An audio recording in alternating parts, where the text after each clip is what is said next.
Hello, എല്ലാവരും July അവസാന വാരവും ഓഗസ്റ്റിൻ്റെ ആദ്യ വാരത്തിലും പ്രതീക്ഷിച്ച LP-UP പരീക്ഷയാണ്. UP പരീക്ഷ ജൂലൈ 6-നും LP പരീക്ഷ ജൂലൈ 20-നും വന്നത്. ഈ ഒരു പരീക്ഷയുടെ അപ്രതീക്ഷിതമായിട്ടുള്ള ഒരു ഡിക്ലറേഷൻ ഉണ്ടായപ്പോൾ എല്ലാ ഉദ്യോഗാർത്ഥികൾക്കും ഒരു സംശയമുണ്ട്. ഇനി എന്താണ് ചെയ്യേണ്ടത്?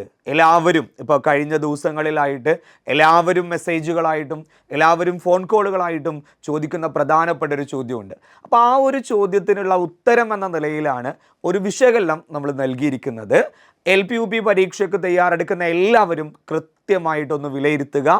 ഇനി നിങ്ങൾ ചെയ്യേണ്ടത് എന്താണ്? കാരണം LP-UP പരീക്ഷയുടെ നോട്ടിഫിക്കേഷൻ വന്നിട്ട് കുറച്ച് സമയമായി. എല്ലാവരും പഠിക്കുന്നുണ്ട്. എല്ലാവരും റാങ്ക് ഫയലുകൾ ഉപയോഗിച്ചും ഓൺലൈൻ പ്ലാറ്റ്ഫോമുകൾ ഉപയോഗിച്ചും ഓഫ്ലൈൻ ക്ലാസ്സുകളിലുമായിട്ട് നല്ല രീതിയിലുള്ള പഠനം നടത്തുന്നുണ്ട്. പക്ഷേ നിങ്ങൾ പഠിക്കുന്നത് എപ്പോഴും പെർഫെക്റ്റ് ആണോ എന്ന് പറയുന്ന ഒരു ചോദ്യമുണ്ട്. അപ്പോൾ നമ്മുടെ പഠനം പെർഫെക്റ്റ് ആണോ? നമ്മുടെ പഠനം ഇതുവരെ കംപ്ലീറ്റ് ആയിട്ടുണ്ടോ? സിലബസിനെ നീതി പുലർത്തുന്ന രീതിയിലേക്ക് നമ്മുടെ പഠനം വന്നിട്ടുണ്ടോ എന്നുള്ള ചോദ്യങ്ങൾക്ക് നമുക്ക് ഉത്തരമുണ്ടാവണം. ആ ഉത്തരമാണ് നമ്മുടെ LP-UP പരീക്ഷയുടെ റിസൾട്ട് എന്ന് പറയുന്നത്. അപ്പോൾ നിങ്ങൾ എപ്പോഴും ശ്രദ്ധിക്കേണ്ട ചില പ്രധാനപ്പെട്ട കാര്യങ്ങൾ ഞാൻ പറയാം.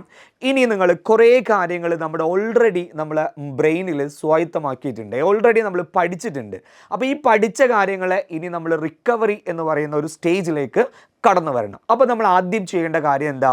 ഇനിയും പഠിക്കാൻ ബാക്കിയുള്ള എല്ലാവരും ഇപ്പോൾ ഒരുപോലെ പഠിച്ചിട്ടുണ്ടാവില്ല, പക്ഷേ എല്ലാവർക്കും LP-UP പരീക്ഷയിൽ കൃത്യമായിട്ടുള്ള സാധ്യതകളുണ്ട്. ആർക്കും മുകളിലല്ല എന്ന കാര്യം നിങ്ങൾ എപ്പോഴും ശ്രദ്ധിക്കണം.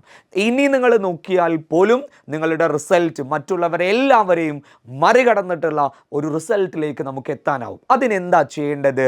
ഇനി പഠിക്കാനുള്ള കാര്യങ്ങളെ നമ്മൾ കണ്ടെത്തുക. എല്ലാവരും സിലബസ് പ്രിൻ്റ് എടുക്കുക. പഠിച്ചതേത്, ഞാൻ ഒരു തവണ അല്ലെങ്കിൽ 2 തവണയെങ്കിലും വായിച്ചതേത് എന്നുള്ളത് കണ്ടെത്തുക. ഇനി തീരെ വായിക്കാൻ ബാക്കിയുള്ള കാര്യങ്ങൾ ഏതാണ് എന്ന് മനസ്സിലാക്കുക. അത് മനസ്സിലാക്കി ഇനി ബാക്കിയുള്ള കാര്യങ്ങൾക്ക് വേണ്ടിയിട്ട് എത്ര ദിവസം വേണമെന്നുള്ള ഒരു വ്യക്തമായിട്ടുള്ള പദ്ധതി ഉണ്ടാക്കുക.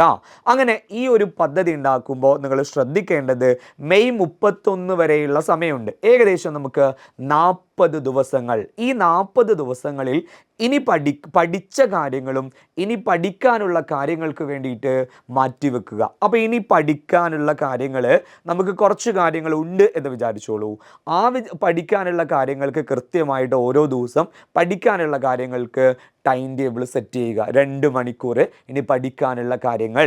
ഇനി 3 മണിക്കൂർ 3 മണിക്കൂർ കൂടി അഡീഷണൽ കിട്ടുകയാണെങ്കിൽ പഠിച്ച കാര്യങ്ങൾ റിവൈസ് ചെയ്യാൻ ഈ 3 മണിക്കൂർ ഉപയോഗിക്കും. ഈ രീതിയിലാണ് നിങ്ങൾ കാര്യങ്ങൾ സെറ്റ് ചെയ്യേണ്ടത്. കൂടുതൽ സംശയങ്ങൾ ഉണ്ടെങ്കിൽ നിങ്ങൾക്ക് എന്ത് ചെയ്യാം? എന്നെ കമൻറ്റ് ചെയ്യാവുന്നതേ ഉള്ളൂ. അതിനനുസരിച്ച് അല്ലെങ്കിൽ കോൺടാക്റ്റ് ചെയ്യാവുന്നതേ ഉള്ളൂ. അപ്പോൾ നിങ്ങൾ കൃത്യമായിട്ട് ഓർത്ത് വെക്കുക. 2 മണിക്കൂർ ഇനി പഠിക്കാനുള്ള കാര്യങ്ങൾക്ക് മാറ്റിവെക്കുമ്പോൾ 3 മണിക്കൂർ 5 മണിക്കൂർ കിട്ടുന്ന ഒരാളാണെങ്കിൽ 3 മണിക്കൂർ എന്തിനു മാറ്റിവെക്കണം? ഇനി പഠിച്ച കാര്യങ്ങളെ വിലയിരുത്തുന്നതിനായിട്ട് മാറ്റിവെക്കണം. അപ്പോൾ നിങ്ങൾ മനസ്സിലാക്കി വെക്കേണ്ട കാര്യം ഒന്നാമത്തെ ഘടകം അതാണ്. ഇനി എന്താ ചെയ്യേണ്ടത്? നമുക്ക് മെയ് 31 വരെ നമ്മൾ ഫുള്ളായിട്ട് പഠിക്കുക. ഇനി എല്ലാ പഠിച്ച കാര്യങ്ങളും നമ്മുടെ ഓർമ്മയിലുണ്ടോ എന്ന് പറയുന്ന ചോദ്യമുണ്ട്. ഉറപ്പായിട്ട് നമുക്കറിയാം, പഠനം തുടങ്ങുമ്പോൾ തന്നെ എന്ത് തുടങ്ങും? മറവി തുടങ്ങും. അപ്പോൾ എല്ലാവരും എന്ത് ചെയ്യുന്നുണ്ട്? മറന്നു പോകുന്നുണ്ട്. നമ്മുടെ മാത്രം പ്രശ്നമല്ല അത്, എല്ലാവരും മറന്നു പോകുന്നുണ്ട്. ഇനി എങ്ങനെ നമ്മൾ പരീക്ഷയ്ക്ക് നമുക്ക് ഏറ്റവും കൂടുതൽ എങ്ങനെ ഓർത്തെടുക്കാം? അതിന് വേണ്ടിയിട്ടാണ് നമ്മൾ ചെയ്യേണ്ടത്. നിങ്ങൾ എല്ലാ സബ്ജക്റ്റിനെയും പ്രാധാന്യത്തോടെ കാണാം. പക്ഷേ അതിലേറ്റവും കൂടുതൽ സൈക്കോളജിയിൽ 20 മാർക്കുണ്ട്. 20-ൽ 20 വാങ്ങാവുന്ന ഒരു ഏരിയ ആണ് ഏത്? സൈക്കോളജി. പിന്നെ ഇംഗ്ലീഷിന് നമുക്ക് 10 മാർക്കും മലയാളത്തിന് 10 മാർക്കും അതേപോലെ മാത്സിന് 15 മാർക്കും ഉണ്ട്. ഇനി സയൻസിനും GKക്കും ടെക്സ്റ്റ് ബുക്ക് ഓറിയൻറ്റഡ് ആയിട്ട് നിങ്ങൾ കൃത്യമായിട്ട് പഠിക്കണം. അത് മെയ് 31 വരെ പഠനം സെറ്റ് ചെയ്യുക. ഇനി എന്താ ചെയ്യേണ്ടത്? ജൂൺ മാസം ഫുള്ളായിട്ട് നമുക്കുണ്ട്. ഏത് മുതൽ? ജൂൺ 1 മുതൽ ജൂൺ 30 വരെയുള്ള ദിവസങ്ങളിൽ നിങ്ങൾ ചെയ്യേണ്ട കാര്യം സൈക്കോളജിയുടെ ഒരു 50 ക്വസ്റ്റ്യൻ എല്ലാ ദിവസവും ചെയ്ത് പ്രാക്ടീസ് ചെയ്യുക. അതേപോലെ ഇംഗ്ലീഷിൻ്റെ ഒരു 50 ക്വസ്റ്റ്യന്, മലയാളത്തിൻ്റെ 50 ക്വസ്റ്റ്യന് പ്രാക്ടീസ് ചെയ്യുക. അതേപോലെ മാത്സിൽ നമുക്കൊരു 30 ക്വസ്റ്റ്യനെങ്കിലും ഒരു ദിവസം ഓരോ ടോപ്പിക് വൈസിൽ അല്ലെങ്കിൽ മിക്സഡ് ക്വസ്റ്റ്യൻ ആയിട്ട് നിങ്ങൾ എന്ത് ചെയ്യുക, പ്രാക്ടീസ് ചെയ്യുക. അതോടൊപ്പം ജി കെയുടെ ഒരു 100-200 ചോദ്യങ്ങളാണ് നമ്മൾ സെറ്റ് ചെയ്ത് പഠിക്കേണ്ടത്. ഇത് പഠിക്കുക എന്ന് പറഞ്ഞാൽ വീണ്ടും ബൈഹേർഡ് ചെയ്യല്ല, നമ്മളെല്ലാ കാര്യങ്ങളും പഠിച്ചിട്ടുണ്ടാവണം.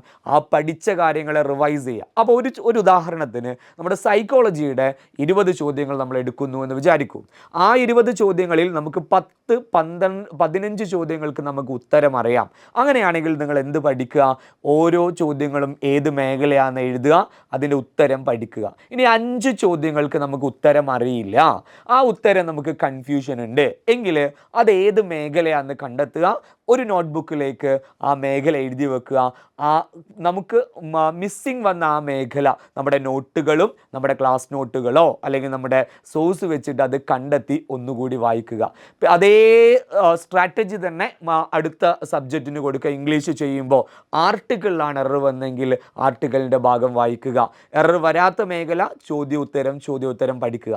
ഇങ്ങനെ 30 ദിവസത്തെ വളരെ സമഗ്രമായിട്ടുള്ള പ്രാക്ടീസ് കൂടി ഉണ്ടെങ്കിൽ നിങ്ങൾ ജൂലൈ 1 എത്തുമ്പോൾ, ജൂലൈ 7 യു പി പരീക്ഷ, ജൂലൈ 1 എത്തുമ്പോൾ നിങ്ങൾ വളരെ പെർഫെക്റ്റ് ആണ്.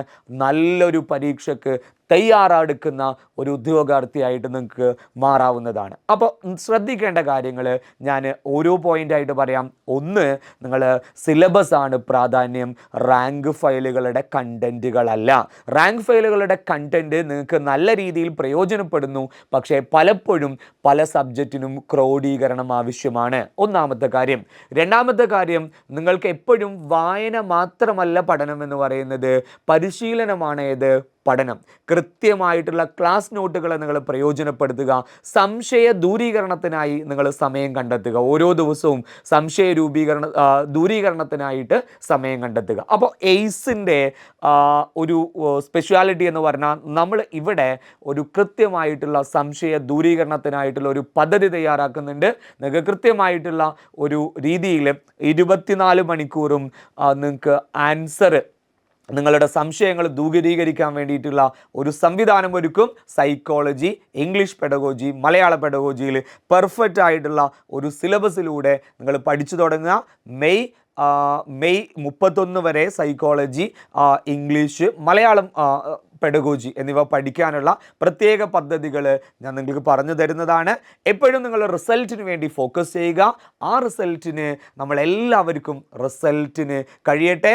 ആ ഒരു റിസൾട്ടിന് വേണ്ടിയിട്ട് നിങ്ങളുടെ പഠനം നിങ്ങളുടേതായിട്ടുള്ള രീതിയിൽ പ്രോഗ്രാം ചെയ്യുക. അതിന് എല്ലാ സഹായങ്ങളും ഉണ്ടാവും. താങ്ക്